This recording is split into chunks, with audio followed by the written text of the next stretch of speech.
한국의 KF-X와 중국 JE20 맞붙으면 어느 쪽이 우세할까? 붙어봐야 알겠지만 다양한 경로로 입수한 정보를 토대로 분석하자면 KF-X의 압승으로 점쳐진다. 5세대 스텔기인 JE20을 어떻게 4.5세대인 KF-X가 이길까?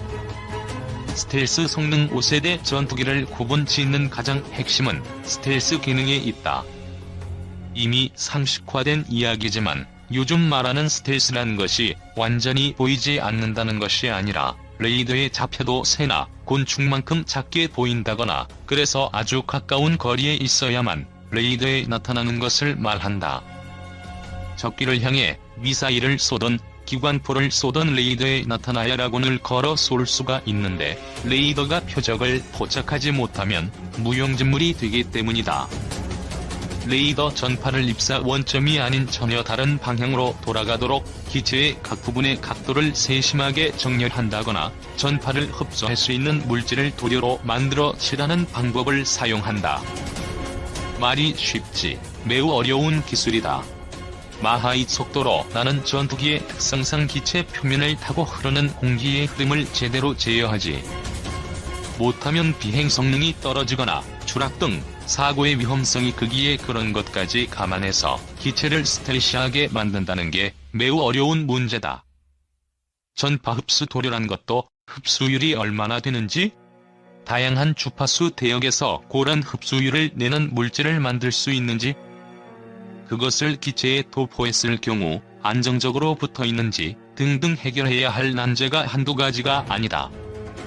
이 점에서 중국의 JE20은 전문가들이 많은 회의적 분석을 하고 있다. 일단 기체 형태가 스텔스에 매우 불리한 델타의 카나드 형태라는 것이다.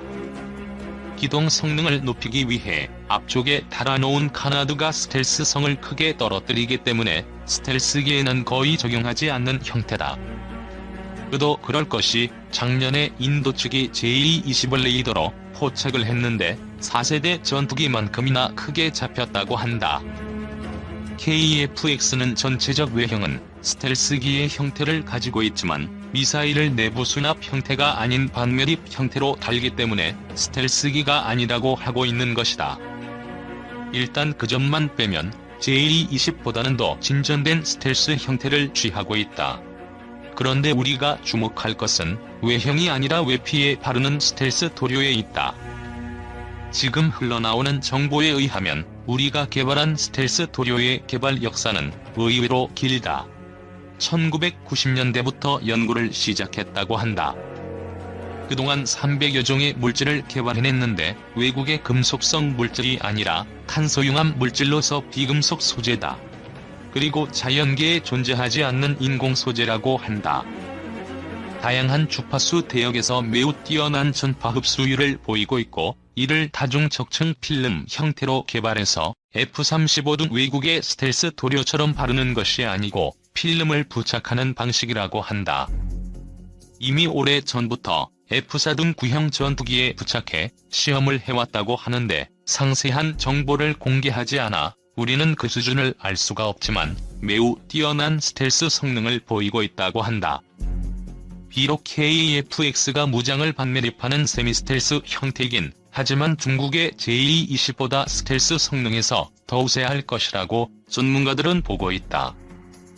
그리고 2030년대에 출고될 배치-3 버전부터는 완전한 스텔스로서 F-35보다 스텔스 성능이 더 뛰어난 것을 개발한다는 게 우리 계획이다.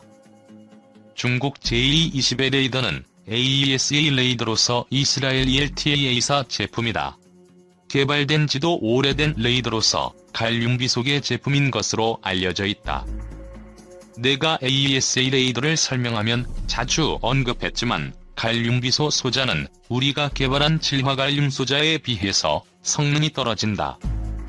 우리가 개발한 AESA 레이더는 미국, 일본만 적용하고 있는 질화갈륨 소자로 만든 것으로서 그 소자도 국산이며 미국이나 일본의 질화갈륨 반도체와 다른 기술로 만든 것으로서 성능이 더 뛰어나다.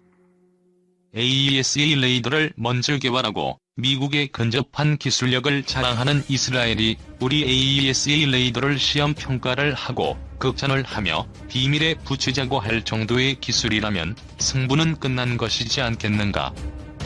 요즘 무기들은 보다 먼 거리에서 먼저 보고 먼저 쏘는 쪽이 승리하는 것이고 그 핵심이 레이더의 성능이라는 것은 상식이다. 이스라엘제 엘르미 1052 AESA 레이더의 경우 탐지거리가 160km, 모듈 수가 1290개라 한다. 그런데 우리 KEFX용 AESA는 더 뛰어난 소자로 낸 모듈이 1200에서 1300개일 것이라는 소리만 들린다. 정확한 것은 극비상황이 관계로 단언은 할 수 없지만 그 전기적 특성을 고려해 계산해보면 최소로 잡아도 200km는 넘는 탐지거리를 가지게 될 것이다. 계산상으로는 250km도 넘을 것이라고 보여지지만 애써 자랑할 필요성이 없을 것 같아 그냥 세간의 추측에 따르겠다. 이스라엘이 과연 자기들 스펙대로 중국에게 팔았을까? 그렇게 하도록 미국이 방관했을까? 이스라엘도 자국 기술로 무기를 개발해도 수출은 미국의 견제와 통제를 벗어나지 못하는 나라라는 사실을 감안하면 실제 중국의 제220의 AESA 레이더의 성능은 우리가 생각하는 귀하일 것이라는 게 짐작된다. 경항모 사업 첫발, 전투기 수직이 착륙 핵심 기술 개발 착수. 군이 수직이 착륙기를 탑재할 수 있는 한국형 경항공모함의 핵심 기술 개발을 본격화한다. 방위사업청장은 27일 경항모 핵심 기술 개발 착수 회의를 개최한다고 밝혔다. 이는 경항모 도입 사업의 설계, 건조를 위한 핵심 기술을 상학년의 우수한 기술력을 활용해 본격적으로 국내 개발에 착수하는 첫 단계다. 경항모는 갑판 길이가 짧아 수직이 착륙 방식의 전투기가 필요하며 한국형 경항모에 탑재되는 전투기는 미국의 F-35B가 유력하다. 지난해 7월 경항모 소요가 결정되면서 우리 군은 수직이 착륙기라는 새로운 무기체계를 운영하게 된 것이다. 이에 따라 선제적으로 확보해야 하는 핵심 기술은 민관군 전문가들의 토의를 통해 결정했다. 선정된 핵심 기술은 수직이 착륙기 엔진에서 뿜어져 나오는 열이 온도가 1000도 이상이고 이를 견딜 수 있는 비행갑판 코팅제 등을 개발하는 것이다. 이는 항모를 운영하는 국가들이 기술 이전을 꺼리는 고급 기술로 우리 스스로 획득해야 한다. 고온으로부터 갑판을 보호하는 코팅제 개발 외에도 함재기용 무장 탄약 이송 체계, 함재기 이착함 시뮬레이션, 함재기 중돌 해석, 비행갑판 유동분포 해석, 수중방사 소음 저감 기술 등이 핵심 기술에 포함됐다.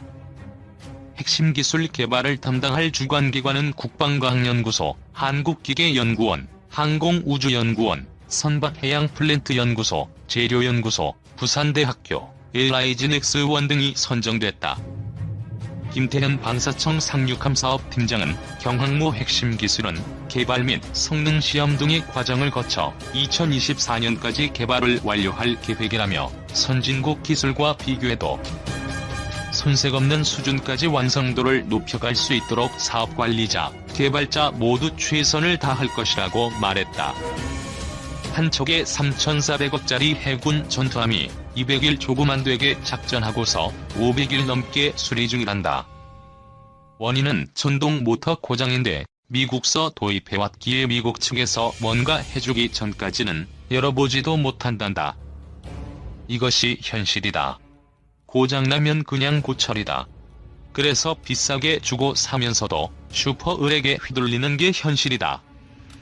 지난 2020년 5월 미국의 지사로부터 F-414 쌍발 엔진을 들여와 조립 중이다. 이 역시 어떤 조건을 맺고 수입이 되었는지는 모르지만 뻑하면 안보를 이유로 수출 제한을 하는 미국의 성격상 안심하고 조달을 계속할 수 있을지 참으로 궁금하다. 일본만 해도 안보를 이유로 우리에게 수출 제한을 하고 있고 최근에도 뒷구멍 공작을 안보라는 구실로 하려 하고 있으니 말이다. AESA 레이더는 어떻게 넘어갔는지 모르지만 아직도 해결해야 하는 장벽들이 수두룩하다. 엔진은 물론이려니와 무장체계에 필수인 각종 미사일, 전자전 능력 향상 등 대한민국으로서는 걸어가보지 않은 길을 수많은 반대 속에서 걸어가야 하는 형국이니 말이다. 참고로 중국의 제220은 중국이 자랑하는 현역 스텔스 전투기다. 하지만 이 전투기도 자국 엔진 출력이 성능 미달로 러시아의 엔진을 들여와 사용하는 중이란다. 그런데 중국의 종특상 이미 그 전에 제11을 개발하면서 들어온 러시아 엔진을 무단으로 까보고 열공을 했던 모양이나 아직도 기술을 마스터하진 못한 모양이다. 어려운 애프터버너나 스퍼크루징 같은 용어는 몰라도 된다. 중요한 것은 전투기에서 필요로 하는 것들 중에서 강력한 레이더를 자체 기술로 확보한 만큼 이제는 빠른 시간 안에 엔진도 개발해야 할 것이다. 결코 쉽지 않을 것이다. 정부에서 직접 예산을 들여 움직여야 할 것이다. 실화된다면 도산한 창황과 동일한 수준의 전략적 타격력을 확보하게 된다. 지난달 노동당 창건 75주년에 등장한 북극성 -4형을 탑재한다면 사거리나 파괴력이 더 강력해질 가능성이 있다. 다만 북한의 신형 잠수함이 도산한 창호함이나 일본 소류급처럼 높은 수준의 성능을 발휘할지는 미지수다. 로미오급 잠수함은 수중소음이 심한 것으로 악명이 높다. 그런데 북한이 지난해 7월 공개한 로미오급 개량형은 함교 뒷부분이 튀어나와 있다. SLBM 탑재 수직 발사대 설치와 관련이 있는 것으로 보인다. 이는 구소련 시절의 러시아 잠수함에서 주로 쓰이는 방식으로 수중 저항과 소음을 유발해 서방에서는 쓰지 않는다. 김정은 북한 국무위원장이 지난해 7월 23일 새로 건조한 잠수함을 시찰했다고 조선중앙TV가 23일 보도한 모습. 왼쪽의 붉은 원은 SLBM 발사관이 설치된 것으로 추정된다. 세계일보 자료사진. 북한이 1970년대부터 잠수함을 운용했고 연어급이나 유고급 잠수정을 건조한 경험도 있지만 2,000톤 이상의 배수량을 지닌 잠수함을 만드는 것은 차원이 다른 문제다. 로미오급 잠수함을 개조한다 해도 수중 항해 특성이 달라지는 만큼 안정성 등의 부분에서 검증이 필요하다. 북극성 SLBM을 개발했지만 발사 과정에서 사고가 발생하는 망신을 당한다면 북한의 핵능력에 대한 불신만 키울 뿐이다. 북한이 로미오급 개량형을 진수해도 실제 작전 능력 확보까지 진통을 겪을 수 있다는 관측이 나오는 대목이다. 하지만 북한 잠수함 성능이 뒤떨어진다 해도 한반도 남부나 일본 연안을 공격하기에는 충분하다는 점에서 경계해야 한다는 지적도 많다.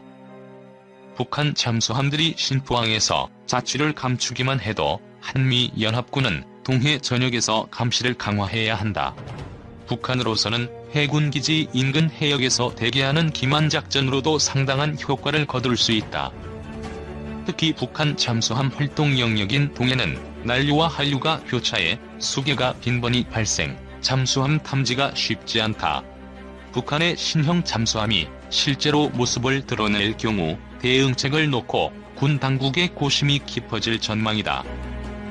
SLBM 수직 발사대 갖춘 3,000톤 잠수함 진수 몸집 2배, 자막 능력. 국내 독자 기술로 개발된 한국군의 두 번째 3,000톤급 중형 잠수함 안모함이 착공 4년 만에 웅장한 모습을 드러냈다. 서욱 국방부 장관은 10일 오후 거제 대우조선해양 오포조선소에서 안모함 진수식을 주관했다. 안모함은 2018년 9월 진수한 도산한 창호함의 연장보고 3급 배치 1, 2번함으로 국내에서 독자적으로 설계하고 건조됐다. 배치는 같은 종류로 건조되는 함정들의 묶음을 가리킨다. 배치 1에서 2, 3으로 갈수록 함정 성능이 개선된다. 특히 초기 설계 단계부터 민관군 협력으로 잠수함의 두뇌 역할을 하는 핵심 장비인 전투체계와 소나를 비롯해 다수의 국내 개발 장비 등을 탑재했다. 전체 국산화 비율은 76%다. 기존 1,800톤급보다 몸집이 2배 커진 안모함은 길이 83.3m, 폭 9.6m로 AIP 시스템을 갖춘 디젤 잠수함이다. AIP 시스템을 갖추면 구형 잠수함과 달리 수면 위로 부상하지 않고 수중 작전이 가능하다. 실제로 안무함은 2주 이상 잠항이 가능해 해군의 잠수함 작전 범위가 넓어질 전망이다. 수중 최대 속력은 20kts 이상으로 탑승 인원은 50여 명이다. 안무함은 도산한 창함과 마찬가지로 잠수함 발사 탄도미사일 발사관이 6개인 콜드런치 방식 수직 발사대를 갖춘 것으로 전해졌다. 이는 기존의 군이 보유한 1200톤급 및 1800톤급 잠수함과 가장 다른 특징이기도 하다. 특히 콜드런치는 발사관에서 고압, 고열의 가스로 밖으로 불어낸 미사일이 점화해 날아가도록 하는 방식이다. 미사일이 발사관 내에서 점화된 후에 발사되는 한런치 방식보다 잠수함 손상을 줄일 수 있고 적에 노출될 가능성이 줄어든다는 장점이 있다. 현재 3000톤급 잠수함을 건조 중인 것으로 알려진 북한 역시 같은 방식의 SLBM 콜드런치 기술을 개발 중인 것으로 알려졌다.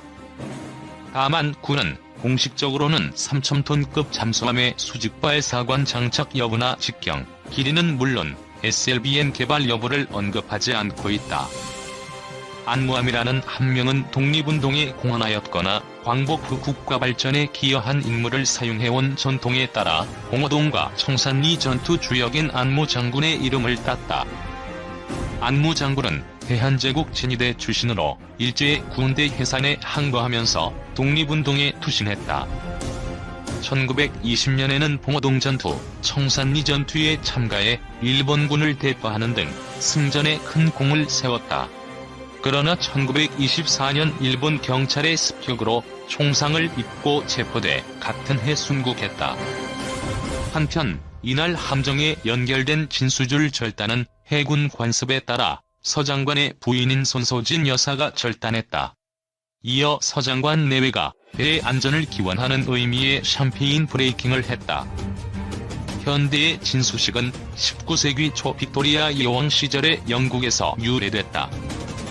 나라마다 조금씩 차이는 있지만 한국은 영국과 유사하게 진수자가 진수도끼로 테이프를 절단하고 샴페인 병을 선체에 부딪혀 깨뜨리는 순서로 진행한다. 여성이 진수줄을 절단하는 것은 아이가 태어났을 때 대물을 지정하던 종교의식의 연장이다. 진수줄을 자르는 것은 탯줄을 자르는 것에 비유되기도 한다. 이날 진수식에는 안무 장군의 증손자인 강영구 씨도 자리를 함께했으며 부석종 해군 참모총장, 최호천 방위사업청 미래전력사업본부장, 이성군 대우조선해양 대표이사 등이 참석했다. 다만 신종 바이러스 감염증 상황을 고려해 규모는 대폭 축소됐다. 서 장관은 축사에서 올해가 봉오동, 청산리 전투 100주년과 6.25 전쟁 70주년인 점을 언급하며 강한 안보가 평화의 기반이 된다는 것은 변함없는 우리 정부의 철학이라며 우리 군은 확고한 군사대비 태세를 유지한 가운데 강한 힘으로 북한의 비핵화와 항구적인 평화 정착을 지속 뒷받침할 것이라고 강조했다.